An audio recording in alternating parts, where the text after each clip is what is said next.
বিভিন্নভাবে নির্বাচনকে পিছিয়ে দেওয়ার জন্য পায়তারা করছে।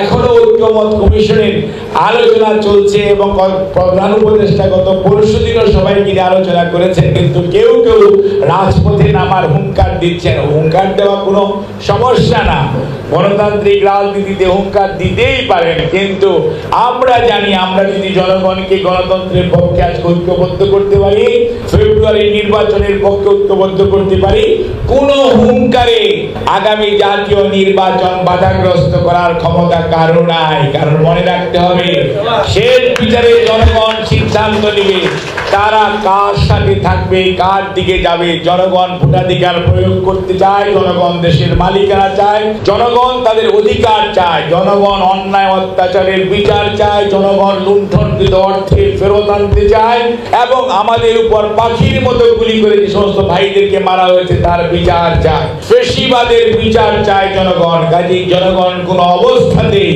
নির্বাচনকে প্রলম্বিত করে, বিচার প্রক্রিয়াকে প্রলম্বিত করে স্বৈরাচারের পুনর্বাসন জনগণ, বাংলার জনগণ দেখতে চায় না।